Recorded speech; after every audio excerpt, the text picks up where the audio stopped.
Corona के बाद चीन को रणनीतिक रूप से जो सबसे बड़ा झटका लगा है वो है उसके और रूस के साथ संबंधों में बढ़ी तकरार। अब यह तकरार एक नई ऊंचाई पर पहुंच चुकी है और चीन के मध्य एशिया में बढ़ते कदम को रोकने के लिए रूस ने चीन के खिलाफ शोध कार्यों की फंडिंग शुरू कर दी है। दरअसल चीन अपने BRI जैसे प्रोजेक्ट्स का फायदा उठाकर 60 से अधिक देशों में अपना प्रभुत्व बढ़ा चुका है, जिसमें मध्य एशिया के देश भी शामिल हैं। इनमें से अधिकतर देश USSR के हिस्से थे।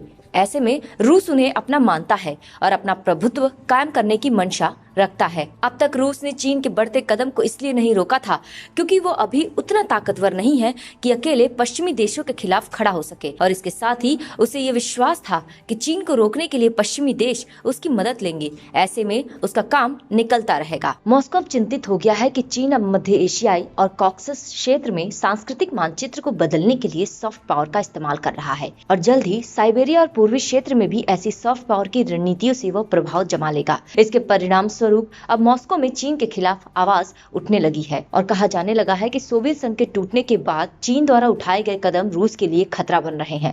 रूस की ये चिंता जाहिर भी है क्योंकि अब बीजिंग अपने BRI कार्यक्रम से आर्थिक क्षेत्र के साथ सांस्कृतिक और सुरक्षा क्षेत्रों में भी प्रभाव बढ़ा रहा है। चीन रूस के भी शहरों पर अपना प्रभुत्व जमा कर हड़पने की फिराक में है। उदाहरण के लिए व्लादिवोस्टोक को चीनियों ने अपना शहर बता दिया था। कई शोधकर्ताओं का मानना है कि अब रूस को चीन के खिलाफ शिनजियांग मामले पर खुलकर बोलना चाहिए और खासकर मध्य एशिया के देशों और कॉकसस क्षेत्र में भी, जिससे चीन के खिलाफ माहौल बने और उसका सांस्कृतिक प्रभाव कमजोर हो। इसी क्रम में रूस में ऐसे ही कई चीन विरोधी शोध कार्यों को सीधे सरकार से भी समर्थन मिल रहा है। ऐसे ही एक शोधकर्ता विटाल स्लिवाक है जो मॉस्को स्टेट यूनिवर्सिटी में चीनी विशेषज्ञ हैं। वो एक राष्ट्रपति के अनुदान के तहत the levels of Chinese influence signification in central Asia and Russia के विषय पर शोध कर रही हैं।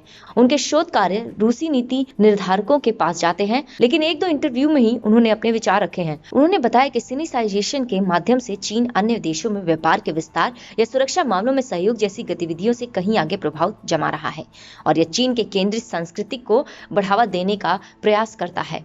उन्होंने बताया कि चीन इन देशों के लोगों को रूस या पश्चिमी देशों के बजाय चीन को वैश्विक केंद्र के रूप में देखने के लिए प्रोत्साहित करता है। स्लिवाक ने अपने शोध में बताया है कि चीन BRI के माध्यम से मध्य एशिया के देशों से पहले रूस के प्रभाव को समाप्त करेगा और फिर अमेरिका तथा अन्य देशों का। कई यूरोपीय देश चीन के कई कन्फ्यूशियस संस्थानों को बंद कर चुके हैं जो CCP का प्रोपेगेंडा फैलाते थे। लिवाक ने बताया कि यूरोप और अमेरिका चीन के खिलाफ ट्रेड वॉर शुरू कर चुके हैं। सबसे महत्वपूर्ण बात यह है कि उन्होंने ताइवान, शिनजियांग और तिब्बत जैसे मुद्दों को उठाया है जिससे बीजिंग की नकारात्मक छवि सामने आए। हालांकि स्लिवाक ने स्पष्ट रूप से ऐसा नहीं कहा, लेकिन उनका संदेश स्पष्ट है। मॉस्को को पूर्व सोवियत गणराज्यों में ऐसी चीनी संस्थानों को बंद करने और चीन के साथ अपने सांस्कृतिक और शैक्षिक आदान प्रदान को सीमित करने की पहल करनी चाहिए। ऐसा लगता है कि अब रूस चीन के खिलाफ खुलकर सामने आने की पूरी तैयारी कर रहा है।